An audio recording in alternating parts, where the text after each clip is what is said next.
Bien, alors bonsoir à tous. Aujourd'hui, donc, l'Europe et vous, ce nouveau café sur l'impact, si vous voulez, européen dans nos régions, dans notre département, dans nos villes, etc. et que nous allons décliner ainsi. Mais avant, je vais vous présenter le plateau. Donc, tout d'abord, j'ai à ma droite Claire Hart, que tout le monde connaît, qui est la vice-présidente de Montpellier Méditerranée Métropole et qui est déléguée aux relations internationales.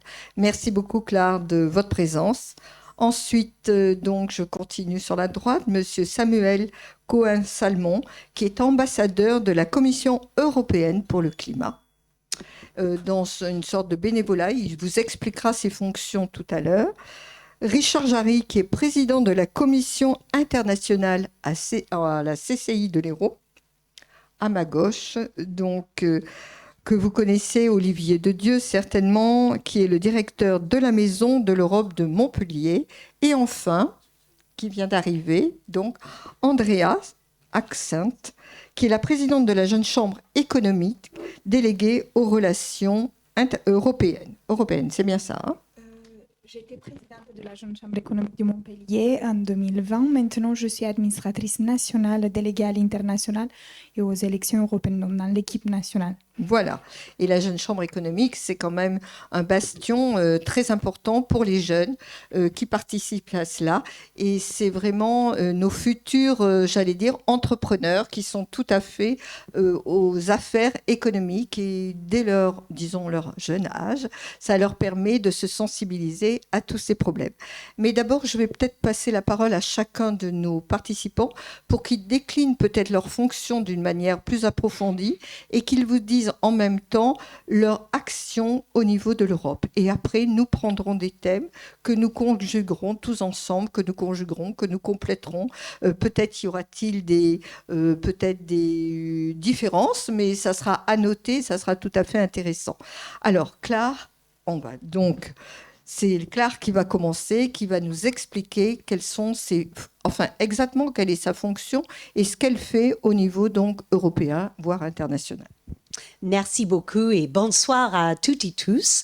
Alors, j'ai l'immense chance d'avoir cette nouvelle casquette depuis 3 ans, de vice-présidente déléguée au rayonnement international et à la coopération européenne.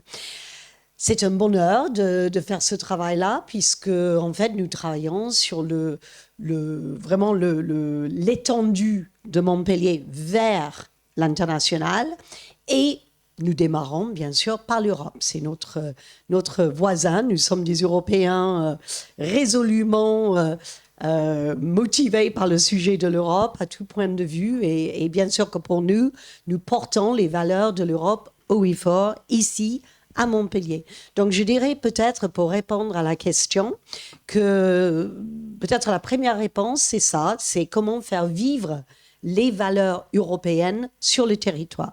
Et nous avons beaucoup de chance d'être accompagnés par les associations, il y a quelques représentants ici du mouvement européen, par la Maison de l'Europe, nous allons avoir une présentation juste après, par des personnes qui portent l'Europe haut et fort, ici sur le territoire. Et nous, et je pense à mon voisin à droite, donc, qui lui vraiment est un ambassadeur pour l'Europe autour des sujets de transition énergétique et puis de l'environnement. Et nous, donc, la première chose, ce sont les valeurs européennes. Les valeurs européennes, c'est l'égalité, c'est aussi la transparence et la démocratie, c'est également l'état de droit, bien sûr. Donc voilà, toutes ces valeurs, en fait, nous les faisons vivre sur le territoire et nous travaillons dans toutes nos activités internationales et là je pense à la coopération donc vers d'autres continents. Montpellier est très actif sur le continent africain. Nous travaillons aussi pour porter, pour valoriser, pour mettre en avant les valeurs de l'Europe. Donc ça, c'est très important pour nous et je préfère commencer avec ce point-là parce que c'est peut-être ce qu'il y a de plus cher à notre cœur. Et ça, c'est vers l'extérieur. Vers l'intérieur, donc sur le territoire de Montpellier, nous travaillons pour faire connaître l'Europe, pour que l'Europe soit une réalité pour la jeunesse, pour les moins jeunes aussi, bien sûr. Et ça, c'est très important pour nous, parce que parfois, on peut se sentir un petit peu éloigné de l'Europe. Et avec mon accent, vous le savez, je suis née dans un pays qui a décidé de quitter l'Europe, où on a complètement perdu les liens avec l'Europe, ce qui est tragique pour la Grande-Bretagne. Vraiment, aujourd'hui, on voit bien que vraiment, c'est une erreur assez fatale pour ce pays-là qui a perdu en envergure internationale et puis même économiquement. Donc, tout un sujet. Donc ici, je suis extrêmement attachée au fait de faire vivre l'Europe sur le territoire. À travers la jeunesse. Donc, on essaye d'être le plus proche possible de nos jeunes. Et je pense au conseil municipal des jeunes, conseil municipal aussi de l'enfance. Donc, on parle énormément de l'Europe avec cette jeunesse-là, mais aussi avec les moins jeunes. Et je pense, par exemple, au Club de l'âge d'or, où on anime aussi des débats, des discussions autour de l'Europe et autour de l'importance de se lever le dimanche et aller voter pour les élections européennes. Parce que nous, les élus, on tient les bureaux de vote et on est extrêmement attristés de voir dans certains quartiers qu'on vote à 18%, péniblement 20%. Donc voilà, je pourrais en parler très très longuement, mais je dirais, voilà, vers l'extérieur, et dans toutes nos relations internationales, et vers l'intérieur, dans la ville de Montpellier, faire vivre et porter haut et fort les valeurs de l'Europe. Voilà, mais merci. Je crois qu'on a compris l'immense travail qu'accomplit Claire et ses équipes pour faire connaître l'Europe. Mais moi, j'ai retenu quelque chose dont on parlera. Il faut faire connaître l'Europe aux jeunes. Oui. Et ça, c'est quelque chose qu'il faudra peut-être débattre tous ensemble par la suite, ce qui veut dire qu'il y a un manque quelque part. Bien, on va passer maintenant la parole à Samuel Cohen-Salmon, qui est donc notre ambassadeur de la Commission européenne pour le climat. Oui. Alors déjà, merci beaucoup à Radio Aviva d'organiser cette soirée débat autour de l'Europe, parce qu'effectivement, c'est un sujet dont on parle trop peu, trop rarement, mais même si ça commence un petit peu à en entendre parler dans les médias et dans la presse, puisqu'effectivement, le 9 juin prochain, il faut rappeler la date inlassablement, le 9 juin 2024, il y aura des élections européennes et il y a plusieurs enjeux.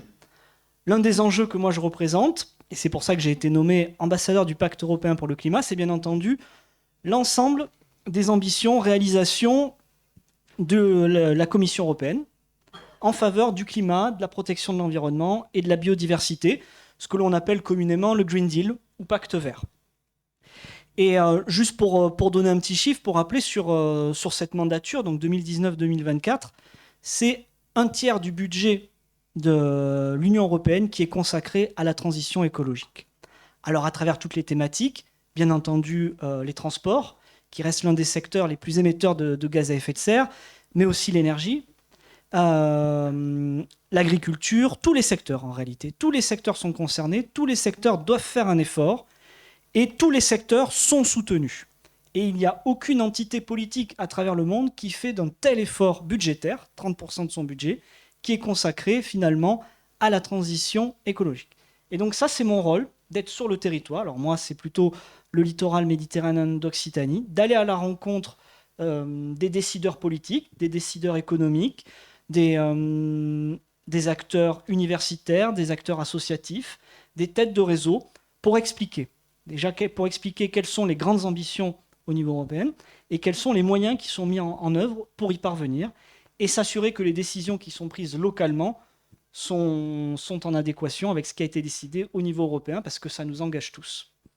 Voilà, on voit à travers les paroles que vient de prononcer donc Samuel Cohen-Salmon combien toutes les actions se conjuguent entre elles, combien elles se complètent entre elles. Et je crois que c'était très intéressant, c'est intéressant de faire un tour de table pour voir vos activités diverses. Alors maintenant, Richard Jarry, comment cette commission internationale de la CCI de l'Hérault donc conjugue-t-elle ses actions avec l'Europe ? Bonsoir à toutes et à tous. Merci également à Radio Aviva pour cette invitation. Oui, la CCI est heureuse d'être ici parce que l'Europe, elle est partout dans l'économie. Elle s'inscrit vraiment dans la vie quotidienne de l'économie des entreprises qui ont besoin de routes, qui ont besoin de transport pour transporter les salariés qui viennent au travail tous les matins. L'Europe qui finance ses moyens de transport, l'Europe qui finance ses routes, ses ponts, qui cofinance évidemment. Et l'Europe qui s'investit à hauteur de presque 900 millions d'euros dans le cadre du Fonds économique de développement économique, du Fonds européen de développement économique régional. Ce n'est pas rien, c'est beaucoup d'argent qui est déversé sur l'économie de la région Occitanie. Et souvent, cette Europe qui semble un peu loin, elle est en fait très très présente au quotidien et dans la vie des entreprises qui investissent. L'Europe qui finance des outils d'investissement, qui finance de la recherche, qui finance un certain nombre de choses. Et donc, c'est vraiment un effet de levier important sur l'économie de notre région. Et nous devons l'avoir bien en tête. Le budget de l'Europe, aujourd'hui, c'est 1% du PIB européen annuel, qui est de 15 000 milliards à peu près. Donc le budget européen, c'est grosso modo, pour faire simple, dans les grandes masses, c'est 1% annuellement. Donc 150 milliards, c'est pas rien, c'est beaucoup d'argent. Et donc, on se rend compte que sur certaines thématiques, vous l'avez indiqué tout à l'heure, vous avez parlé de la politique environnementale de l'Europe, évidemment, on est précurseur là-dessus. Et je voudrais dire d'ailleurs, cher Clark, nous sommes heureux qu'au budget de l'Europe cette année, les Britanniques doivent continuer à payer parce que leur sortie va leur imposer à payer 30 milliards d'euros. Donc je suis ravi qu'ils continuent à payer indirectement. Et oui, c'est dommage qu'ils nous aient quittés parce que voilà, il manquait d'abord leur énergie et puis il manque aussi au développement économique. Mais je crois que c'est surtout l'Europe qui va leur manquer. Mais ça, nous le verrons un petit peu plus tard. Mais c'est bon aussi de rappeler que les engagements de sortie imposent des engagements de paiement. Voilà. Sur le reste, oui, la Chambre de commerce aussi, elle accompagne les entreprises au quotidien dans la mobilisation de ces financements, en les aidant et en les accompagnant. Donc c'est important de dire que non seulement la Chambre de commerce, qui est le premier cercle au niveau du contact avec les entreprises, est là, est un guichet aussi qui permet de mobiliser ces fonds. Et je crois qu'ils sont là, il ne faut pas s'en priver pour aider au développement. Voilà. Très bien, écoutez, le climat, l'économie. Alors maintenant, donc Olivier Dedieu, vous êtes le directeur de la Maison de l'Europe à Montpellier. Donc vous, les missions, elles sont très vastes, hein, des valeurs de partout. Vous êtes certainement. Oui, parce que nous, c'est une activité à plein temps, en fait, de parler d'Europe. Donc, on est hors catégorie. Puisque la Maison de l'Europe est alors à la fois une association qui s'est créée pour promouvoir le projet européen, mais c'est aussi, donc on est aussi membre d'un réseau qui s'appelle le réseau Europe Direct. Et donc, on est en charge, en fait, par la Commission européenne, effectivement, de communiquer sur toute question relative à l'Union européenne. Voilà. Donc, et c'est vrai que l'Europe, vous savez que l'Europe, c'est une administration de nains. Hein. Enfin, je veux dire par là que le nombre de fonctionnaires européens, il est inférieur à 40 000. 40 000 agents, c'est moins que le nombre de fonctionnaires qu'on trouve dans le département de l'Hérault. Pour donner un ordre d'idée. Hein. Donc il y a très peu d'agents, donc du coup très peu de présence sur le territoire, d'où le fait que l'Europe ait choisi effectivement de s'appuyer sur des acteurs locaux comme réseau. Alors certains le font de manière bénévole, hein, ce qui est le cas de Samuel, d'autres le font via des financements, ce qui est le cas de la Maison de l'Europe en tant qu'Europe Direct. C'est le cas de la CCI régionale via le réseau EEN, qui justement est là pour inciter les entreprises à consommer les fonds européens, parce que vous savez que parfois c'est assez bizarre, mais il y a de l'argent, mais comme personne ne le demande, il n'est pas consommé. Voilà, et c'est bien dommage. Donc voilà. Alors nous, effectivement, on est beaucoup plus généraliste. Alors c'est vrai que l'environnement, comme c'est une grosse priorité de l'Union européenne, avec des vrais résultats d'ailleurs, hein, c'est le seul continent qui a arrivé à réduire ses émissions de gaz à effet de serre. Alors le problème, c'est que comme les autres ne le font pas, ça se noie dans la masse. Voilà. Voilà. Donc, du coup, il y a une grosse priorité sur ces questions-là. Il y a aussi la volonté, parce qu'on va arriver sur les périodes électorales, d'avoir un travail plus pédagogique, d'expliquer c'est quoi l'Europe, ça sert à quoi, comment ça fonctionne, parce que les gens ont une vision, on a une vision très française de ce qu'est le pouvoir. C'est un mec qui est tout seul qui décide. Bon, le système européen est beaucoup plus complexe parce qu'il est quasi fédéral, donc on est sur des schémas décisionnels beaucoup plus compliqués. On a aussi ce qu'on appelle des compétences partagées. Donc il y a l'Europe qui décide, mais elle le fait en partenariat avec les États, ce qui est le cas par exemple de la politique migratoire. Donc c'est vrai que parfois il faut expliquer qu'il y a des choses qui ne relèvent pas de l'Europe. Alors par contre, il y a parfois des choses qui relèvent de l'Europe, mais ça ne se voit pas. Je prends juste un exemple, le plan de relance français, 100 milliards pour rebooster l'économie suite à la crise Covid. Quand même, sur 100 milliards, il y a un chèque de 40 milliards de l'Union européenne là-dedans. Bon, et il serait bon de le rappeler parce que parfois, alors, je ne vais pas faire de procès d'intention, mais c'est vrai que parfois l'État a tout simplement oublié de le dire à des bénéficiaires que leur financement était européen. Ce qui d'ailleurs peut les amener à vivre des situations compliquées. Donc voilà. Donc on a un travail de fond qui est assez récurrent. Donc nous on commence autour du CM1, CM2 et on finit à l'EHPAD, hein, effectivement.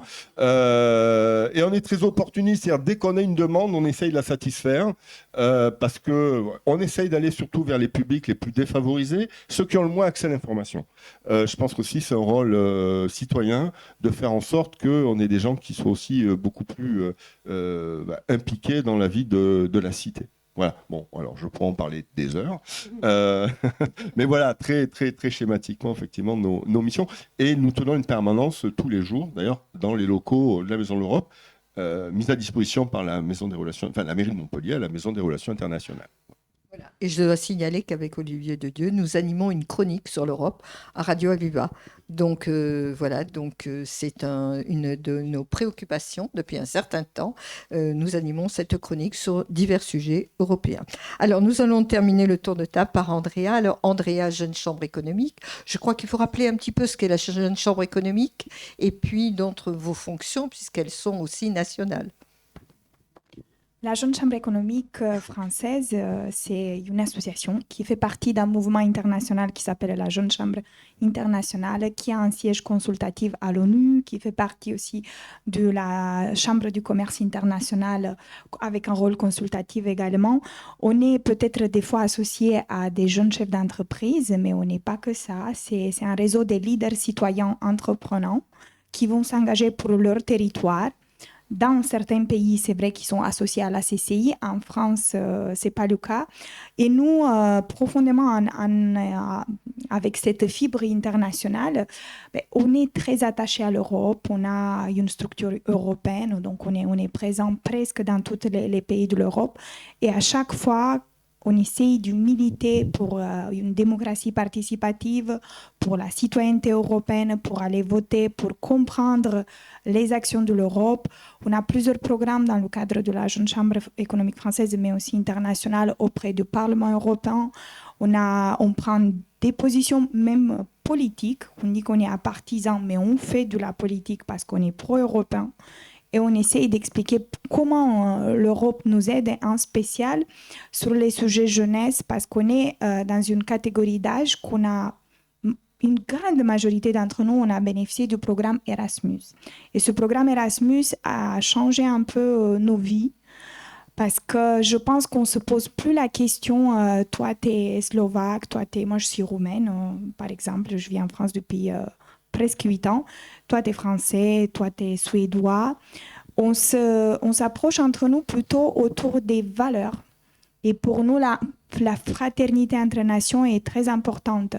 Et la nationalité, par rapport à l'histoire, bien sûr, elle a son rôle, mais elle transcende. On ne pense plus du tout au côté, comme j'ai dit, qu'on est français, on est roumain, donc on est autour des valeurs, on croit dans la liberté, on croit dans la démocratie.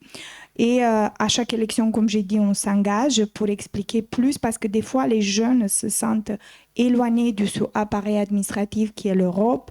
Ils ont du mal à comprendre le système du vote sur les listes européennes, même si aux dernières élections européennes, il y a eu plus de 50% des jeunes qui ont voté. On va faire tout, je pense, toute la société civile et aussi les collectivités pour avoir de nouveau cette participation au vote. Mais entre-temps, entre 2019 et aujourd'hui, plusieurs crises sont passées. Certains sont déçus, certains, peut-être, il manque d'informations. Donc, il faut toujours faire ce rappel pourquoi c'est important de lutter pour notre Europe.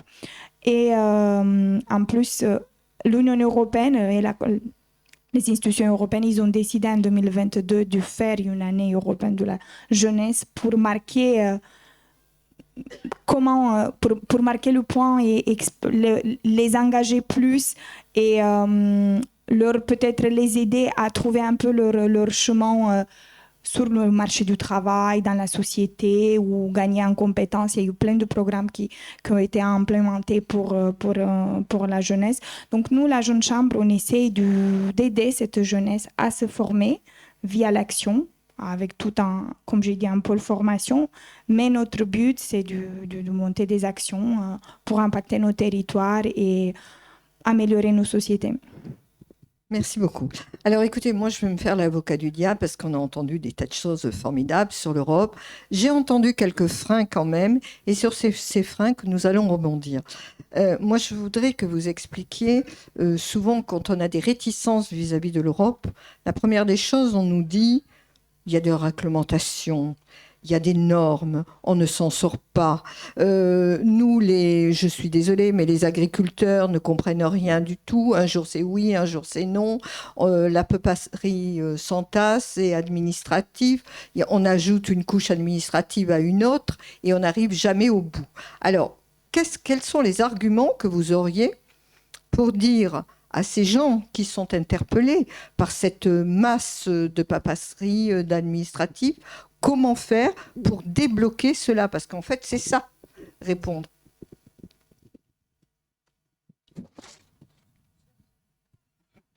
Oui, alors, qui se sent non, alors... je me sens... Ah oui, je peux en parler parce que, en fait, souvent, ce n'est pas l'Europe qui complique les choses, ce sont les États. Il faut savoir que les réglementations qu'émet l'Europe, elles sont émises et elles valent pour tous les États, sauf que les États les interprètent chacune à leur manière. Et certains pays, ou je dirais, dans certains pays, et la France n'est pas étrangère à cette façon de faire, ont tendance à compliquer un petit peu les circulaires d'application, les mises en œuvre des circulaires. Alors, bien sûr, c'est louable, bien sûr qu'il faut du contrôle, parce que si on a dit que tous les fonds n'étaient pas souvent consommés, ben, parfois certains les consomment, mais pas de façon tout à fait normale. Donc c'est normal qu'il y ait des contrôles, mais c'est souvent un frein que cette complexité ou cette complexification un petit peu de la mise en œuvre de ces dispositions. Et il est heureux qu'avec certains pays, notamment, et sur certains sujets, on mette en œuvre des interprétations communes de ces circulaires d'application, et notamment le traité d'Aix-la-Chapelle entre la France et l'Allemagne a notamment poussé à ce qu'il y ait une interprétation commune de ces sujets, de ces circulaires. Après, je pense que la complexité aussi de l'Europe, c'est que les gens ne comprennent rien entre la Commission, le Parlement, le Conseil. Voilà, c'est pas évident de comprendre l'articulation entre ces trois structures. Et c'est vrai que la Commission européenne, c'est celle qu'on voit le plus souvent.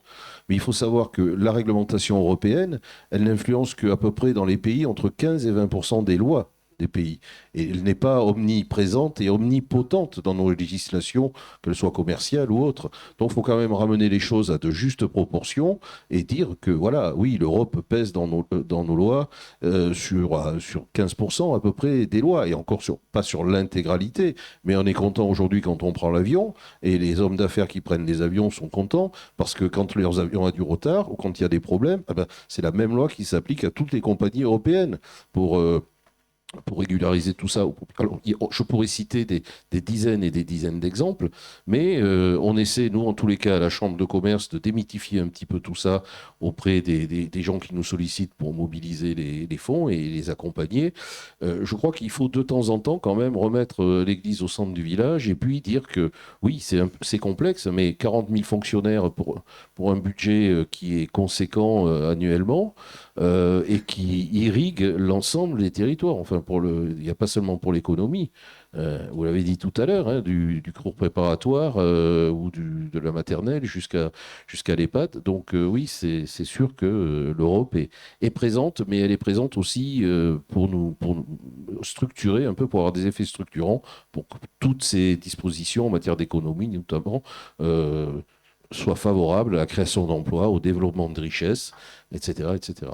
Alors, c'est peut-être ce langage plus clair, je crois, qu'il faudrait avoir pour les gens qui sont un peu réticents. Et on sent quand même une réticence. Alors, je vais laisser la parole à Olivier de Dieu, qui voulait reprendre un petit peu ce thème. Oui, parce que, alors, c'est vrai, actuellement, on est viticole, par exemple, et on a entendu à Narbonne, hein, les viticulteurs taper sur l'Europe.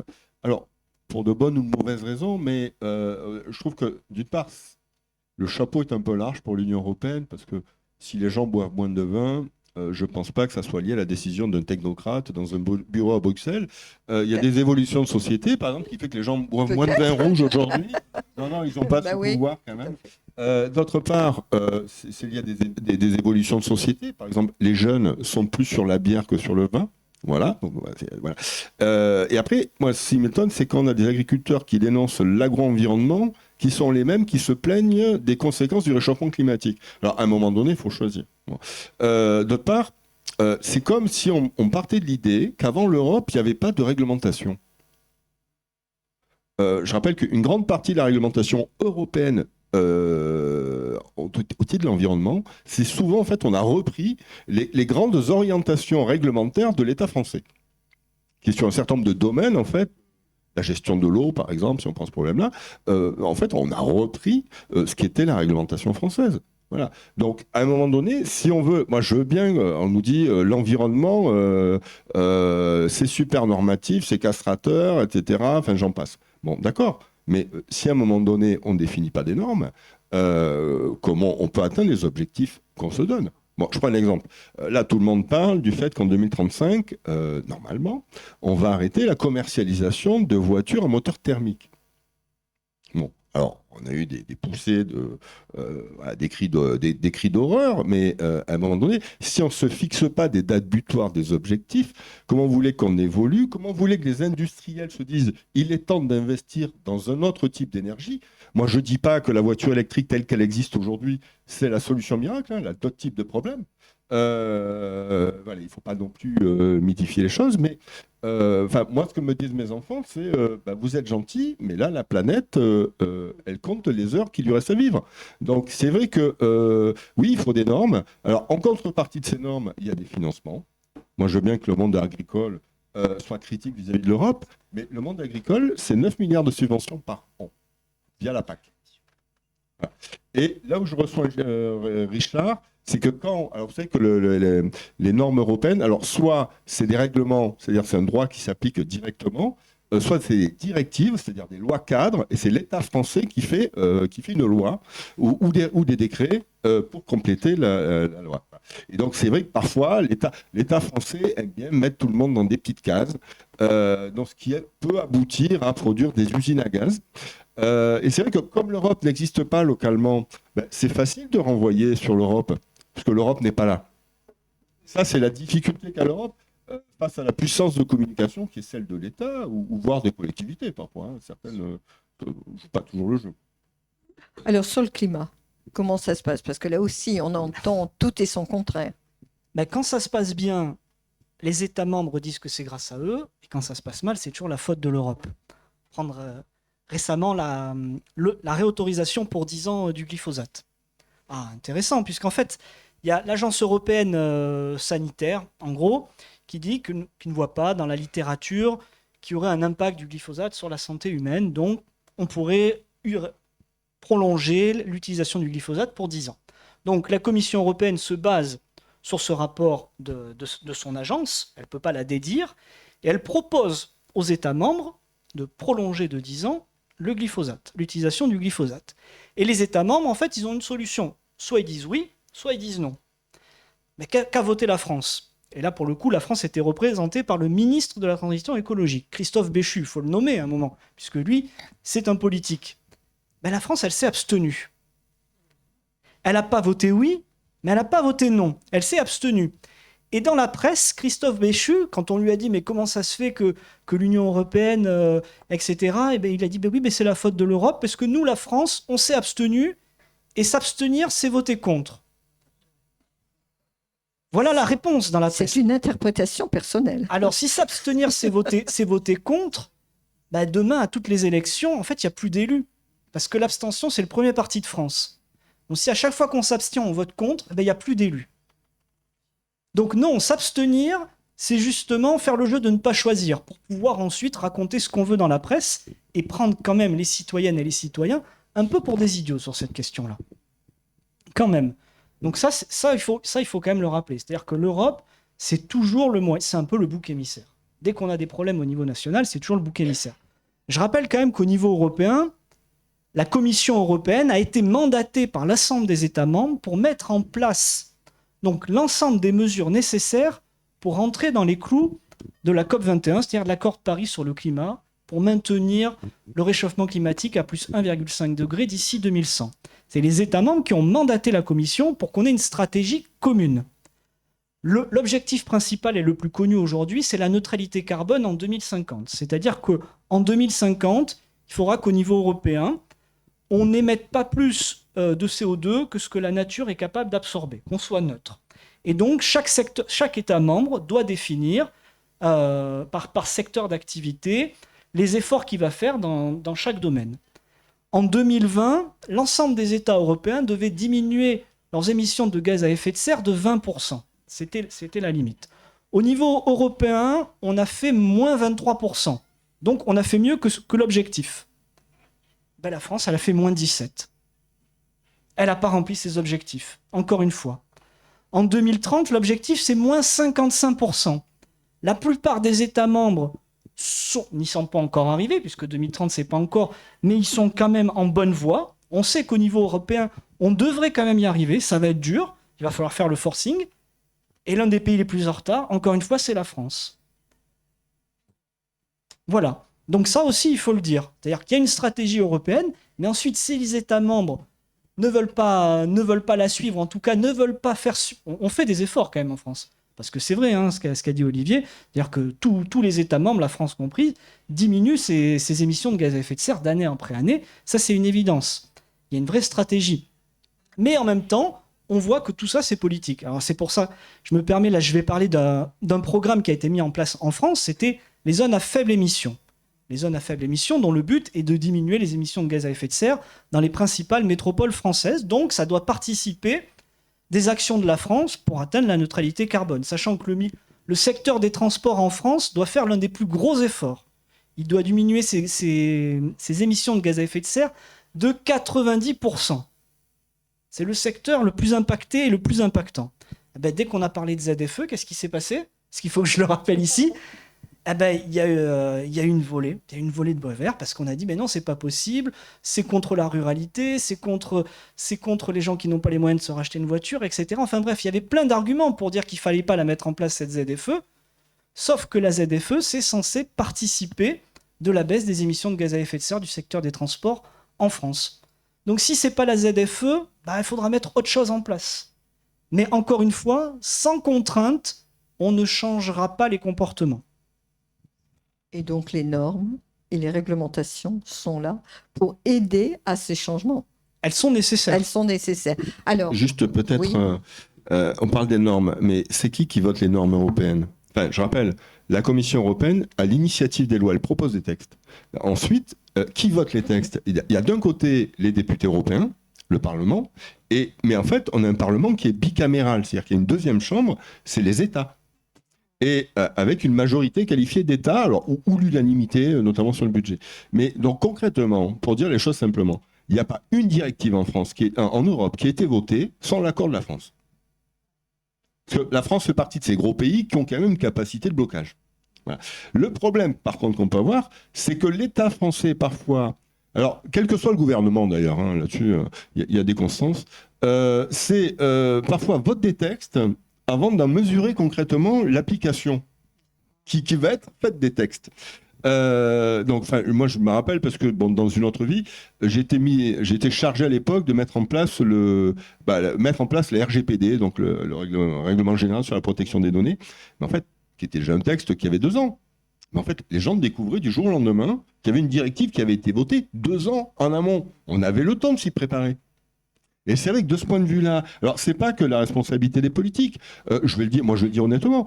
Quand vous allez en Allemagne, par exemple, les médias n'arrêtent pas de parler de ce que fait l'Europe. En France, si vous n'avez pas un député européen qui devient fou et qui tue quelqu'un dans l'hémicycle, on n'en parlera pas. Non, mais je veux dire, pas là. Il y a quand même des grands médias nationaux qui n'ont même pas un représentant, un correspondant dans les institutions européennes. C'est bien dommage parce que effectivement, une partie des réalités qu'on vit aujourd'hui, elle se joue plus au niveau national, mais elle se joue au niveau européen.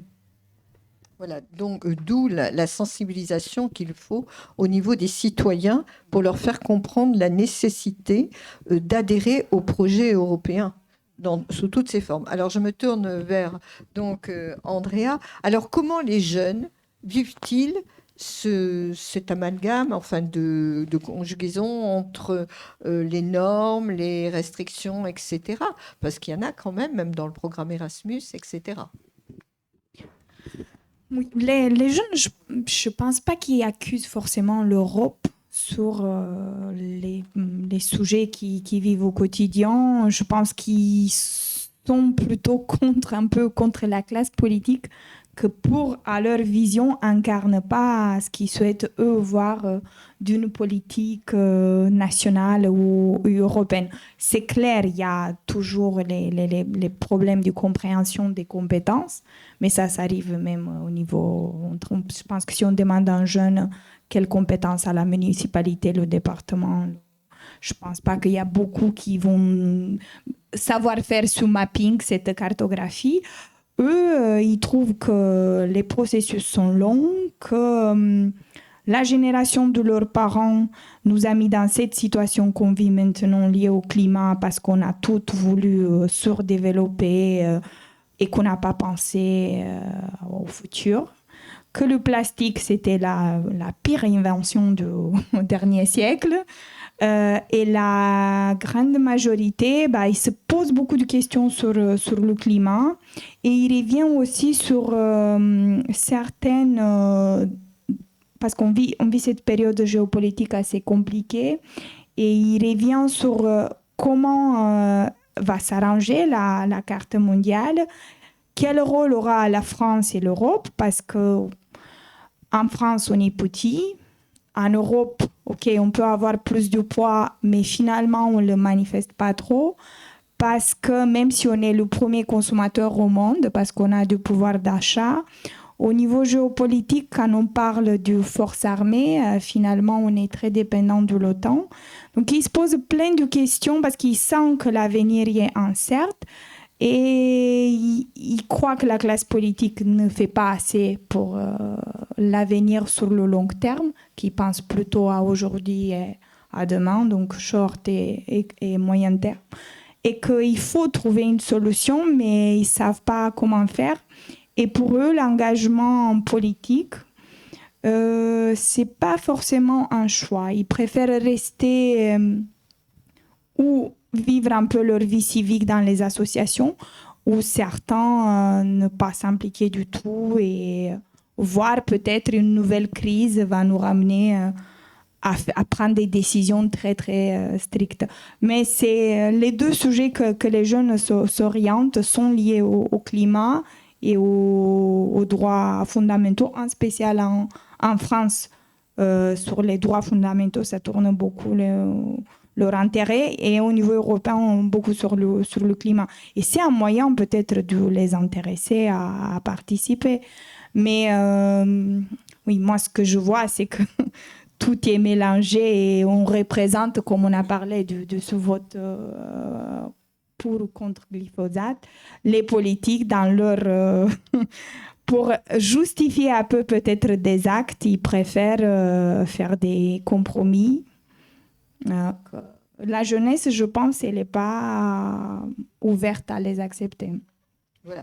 C'est très intéressant ce que vous dites et je note surtout le désengagement civique et politique de la jeunesse. Ça aussi, c'est très important. C'est un travail sur lequel il va falloir travailler au niveau de la formation, parce que c'est quand même les jeunes de demain qui prendront notre place et qui vont continuer l'action que nous menons. Alors, le dernier sujet qu'on va aborder, parce que j'aimerais qu'il y ait certainement des questions avec la salle, c'est peut-être le problème des financements. On a parlé beaucoup chiffres. Moi, il y a un domaine que je connais bien, c'est l'aide alimentaire. Et j'étais dernièrement avec le président de la Banque alimentaire qui me disait, alors vous êtes des spécialistes de l'Europe et vous allez m'éclairer, que l'aide alimentaire prochainement européenne, j'entends le fonds européen, allait baisser de peut-être 30%. Alors, comment se situe l'Europe? Quels sont les choix qui sont faits? Parce qu'il doit y avoir des choix dans la mesure, on privilégie certains domaines par rapport à d'autres? Je vous laisse répondre à cette question. Oui, alors aujourd'hui, le fonds, c'est le FEAD, mais effectivement, un tiers de l'aide alimentaire fournie par les associations, c'est effectivement des financements européens. Après, est-ce que ça va baisser? Il n'y a pas de certitude, puisque là, les États vont devoir débattre du budget l'année prochaine. Et je peux vous dire que ça va être saignant, d'ailleurs, puisqu'il y a déjà un certain nombre d'États qui ont... Vous savez que sur le budget européen, il faut l'unanimité des États. Alors, c'est un peu le problème que connaît l'Europe en se développant, c'est que autant sur certains dispositifs législatifs, on est passé à la majorité qualifiée, autant sur le budget, on reste, parce que 80% du budget, c'est du financement des États, les États ont demandé à ce qu'on maintienne l'unanimité. Et là, il va y avoir effectivement d'énormes tensions, déjà parce que vous savez qu'il y a la guerre en Ukraine, que l'Europe a investi sur plusieurs types de politiques. Alors, l'aide en termes de sécurité civile, l'assistance, mais il y a aussi de l'aide militaire, ce qui est très nouveau, puisque d'ailleurs, ce n'est pas prévu par les traités européens, et que derrière, c'est un budget qui n'était pas prévu. Donc il va falloir effectivement, alors soit dégager de nouvelles ressources, ou faire des choix. Ouais. Voilà. Mais rien n'est arrêté à ce jour. Et c'est ça qui est un peu dommage, vous voyez, quand on parle de l'image de l'Europe, c'est qu'à un moment donné, vous avez des gens qui hurlent sur ouais, l'Europe va interdire les boîtes de camembert. Alors là, on est resté. Bon, moi j'aime bien le camembert en plus, mais bref. Mais il se trouve qu'on a des espèces de, entre guillemets, je le dis très vite, lanceurs d'alerte qui nous disent oui, mais l'Europe va nous imposer ça. Alors, les médias, non, mais les médias reprennent. Voilà. Et derrière, bon, au final, il s'avère que on n'est pas sur cette réalité-là. Et au final, quelle image ça donne? C'est que finalement, l'Europe veut tout régenter, elle est hors sol. On a eu le cas, enfin, je ne sais pas si vous avez suivi l'année dernière, et les producteurs de lavande qui étaient montés au créneau par rapport à une directive qui s'appelle la directive REACH. Voilà, comme quoi on allait empêcher les producteurs de lavande de faire de l'huile essentielle de lavande. La directive REACH, elle concerne... Bon, l'idée est noble quand même, c'est que de dire que l'industrie produit toute une série de composants et qu'il serait bon qu'on sache quand même quels sont les impacts en termes de santé de ces composants. D'ailleurs, les huiles essentielles elles-mêmes ont des impacts sur la santé. Alors, on préjuge qu'ils sont plutôt positifs, mais il peut aussi y avoir des aspects négatifs. Donc, c'est vrai que c'est un peu cette difficulté là qu'on a, alors que, par contre, on ne va pas s'informer ou informer les gens sur d'autres types de choses. Enfin, quand on parle du plan climat, on va avoir une évolution majeure, c'est celle de ce qu'on appelle du marché carbone. Marché carbone, c'est les gros pollueurs, en fait, ont un droit de production de tonnes de carbone, de rejet carbone, en fait, et s'ils en produisent trop, il faut qu'ils rachètent des tonnes de carbone à un autre producteur qui en produit moins. Alors, c'est vrai que c'est un peu le vice, hein, c'est-à-dire que vous avez le droit finalement, de vendre votre pollution potentielle. Et progressivement, on baisse les tonnages. Voilà. Et si ce n'est que jusqu'à présent, c'était les gros émetteurs qui étaient concernés. Là, on va attaquer le bâtiment. On va attaquer aussi une partie des services. C'est-à-dire qu'une grande partie de l'économie va être impactée. Et je trouve dommage qu'aujourd'hui, on ne commence pas à sensibiliser les acteurs économiques sur des réalités qui vont être assez significatives. Voilà, alors je crois qu'on va peut-être... Je vais enchaîner sur les financements Oui. européens, parce que c'est quand même vachement important, effectivement, et notamment sur la question de la transition écologique. Puisque dans le cadre du Green Deal, il y a quand même toute une enveloppe, ça fait quand même 70 milliards d'euros, consacrés à ce qu'on appelle le Fonds social pour le climat. C'est-à-dire qu'on sait que la transition écologique, dans certains secteurs d'activité ou dans certains pays, ça va avoir un impact négatif sur l'emploi, et l'idée, c'est de financer la transition des compétences professionnelles.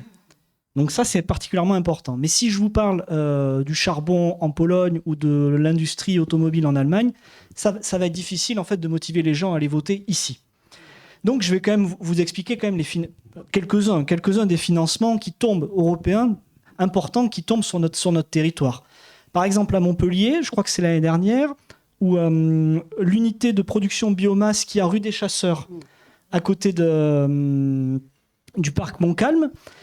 Donc, c'est une unité de production de chaleur à partir de bois, donc renouvelable. C'est quand même 6 millions d'euros et c'est un quart qui vient de l'Europe, un quart de l'argent. Donc, si l'Europe ne met pas l'argent, ça aurait quand même été fait, mais financièrement, ça aurait été compliqué de boucler le budget. Donc là, l'argent européen, il est important. On continue sur la métropole. Je vais faire la pub de la métropole aussi, puisque la métropole est partenaire d'un programme LIFE pour la réutilisation des eaux usées, mais ils ont fait un programme pilote où en fait ça tient dans un conteneur et c'est mobile. C'est-à-dire que vous venez vous pluguez sur la station d'épuration, vous produisez la quantité d'eau retraitée nécessaire, notamment pour les pompiers dans l'ouest de la métropole qui ont souvent du problème pour aller se trouver de l'eau en période estivale. Ah ben, c'est 2 millions d'euros financés à 60%. Par le programme LIFE, programme européen LIFE. Et là, pour le coup, s'il n'y a pas de financement européen, le projet, je sais qu'il ne voit pas le jour. Voilà. On peut aller plus à côté, à Sète, le port de Sète, l'électrification du port de Sète, pour que les bateaux qui sont à quai arrêtent d'allumer leur moteur et donc émettent du dioxyde de soufre, etc., en plein milieu de la ville. C'est 7 millions d'euros d'investissement régional, mais c'est 5 millions d'euros qui viennent de l'Europe. Donc, encore une fois, si les financements européens ne sont pas là, l'investissement, il ne se fait pas. Et ça, c'est du local. Ça, c'est chez nous, c'est des investissements locaux. Donc, derrière, ça veut dire que c'est des entreprises locales aussi qui participent à la réalisation de ces projets. Et donc, c'est particulièrement important pour la vitalité économique de notre territoire. Et puis, bien entendu, au niveau européen, il y a la mise en place de la taxe carbone aux frontières de l'Europe. Et ça, pour le coup, ça protège nos industriels et nos entreprises. Et là, bien entendu, je vous laisse la parole.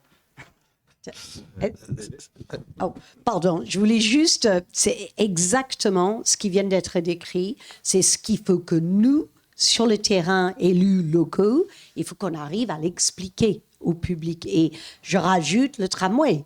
La ligne 3 du tram a été partiellement financée aussi par l'Europe. L'Europe est très gourmande, de mobilité douce. Donc, si on est, nous, malins, on peut aussi aller chercher des projets.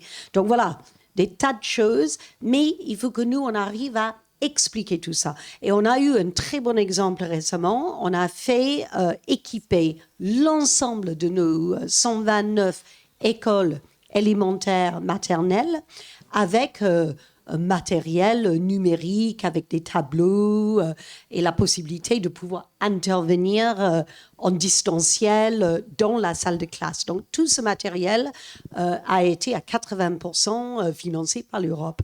Et ça, quand on a raconté ça aux élèves en salle de classe, aux parents d'élèves en conseil d'école, les parents d'élèves étaient complètement bouche bée devant cette information. Donc, ça devenait extrêmement réel pour eux. Et donc, on a pu expliquer ce que fait l'Europe très concrètement. Mais ce travail-là, c'est un travail de fourmi. Et il faut le faire. Et si vous me le permettez, il y a un autre aspect qui, là, on prend de la hauteur sur le sujet.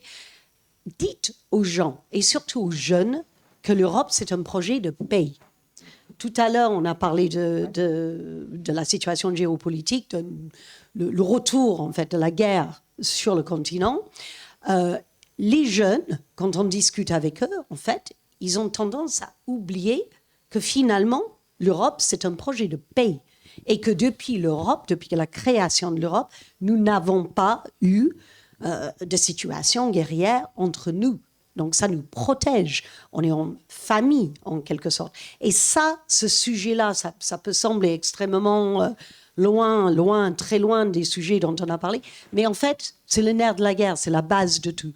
Et quand on explique ça aux jeunes, ils ont un temps d'arrêt, un arrêt sur image, parce qu'ils ont tous appris les 2 guerres, les grandes guerres mondiales à l'école. Donc c'est ça, et ça c'est quelque chose qu'on doit toutes et tous faire, nous comme vous.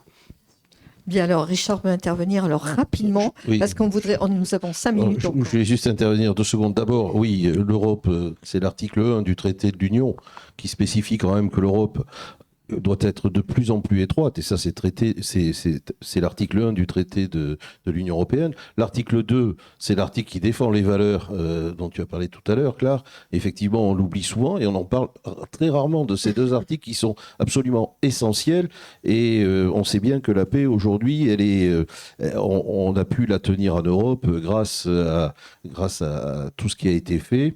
On va aujourd'hui vers un élargissement de l'Europe. Cet élargissement, il va être politique. Donc, comment est-ce qu'on peut être encore plus unis de façon plus étroite en ayant un élargissement constant? Mais il faut voir quand même le chemin qui a été fait de l'expansion de l'Europe aujourd'hui.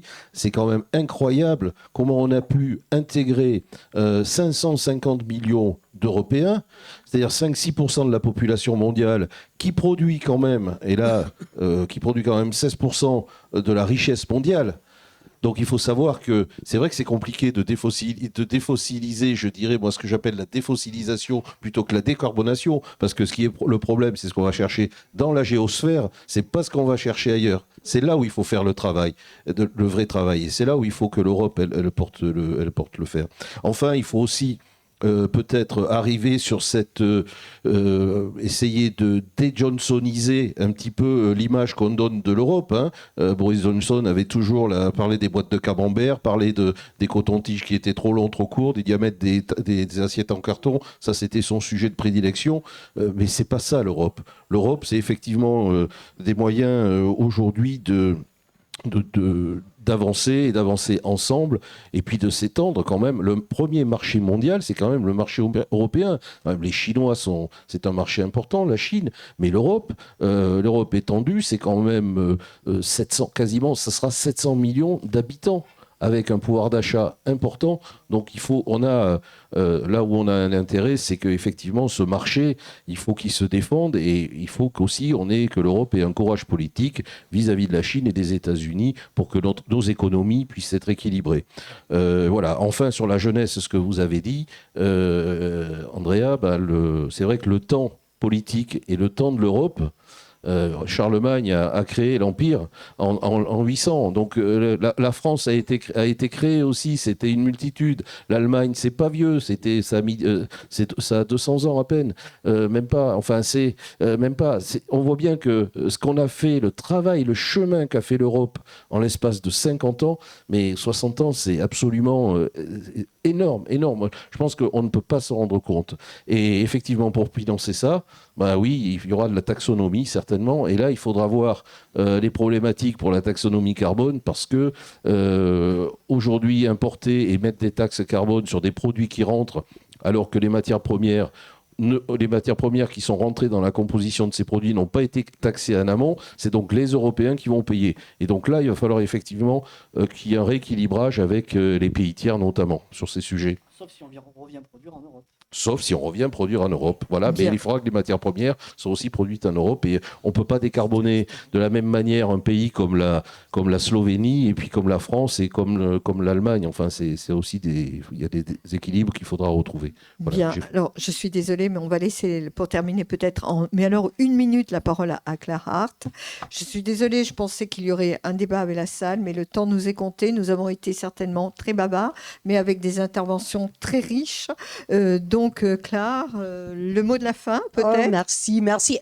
Je voudrais vraiment dire, et on arrive à ça en parlant de projet de paix, et ce que tu viens de dire, Richard, pour moi, l'Europe est un chef-d'œuvre. C'est un véritable chef. C'est incroyable ce qu'on a su faire dans ces 50 années depuis la dernière guerre mondiale. Et soyons les ambassadeurs, les ambassadrices de ce projet incroyable, phénoménal envers la jeunesse. Et s'il y a peut-être un souhait à lancer ou un espoir, je pense, et là je vais être très économique, je pense on joue dans le cours des grands, bien évidemment, et quand on voit l'investissement aux États-Unis dans les entreprises de dernière génération, je pense à l'IA par exemple, on a des sommes qui sont absolument mais exponentielles et nous, on est tout petits à côté. Donc, mettons en commun, créons un vrai laboratoire de l'innovation au niveau européen pour aller de l'avant de manière groupée, collective, comme on sait le faire sur d'autres sujets en Europe. Et ça, je dirais, c'est peut-être la chose qui nous manque aujourd'hui. On l'a vu pendant le Covid, on a bien vu, on le voit d'ailleurs, on est dans une situation de polycrise et on le voit à chaque fois que nous avons une crise mondiale, la crise sanitaire, nous l'a montré. Donc, plus d'Europe, je dirais, pas moins d'Europe, bien plus d'Europe, on en a besoin. On joue aujourd'hui notre continent contre, en quelque sorte, le sud global, comme on dit, qui est quand même de plus en plus puissant. Donc, on a besoin de jouer ensemble. Bien, écoutez, merci à tous. Merci à tous nos invités qui nous ont fait partager leur passion. Le temps nous est compté. Nous sommes invités donc par la Gazette Café. Donc, nous sommes obligés d'arrêter là. Mais vous avez tout le temps peut-être de vous rapprocher de nos intervenants pour poser les questions que vous souhaitez. Merci à vous tous de nous avoir suivis et je vous dis à très bientôt.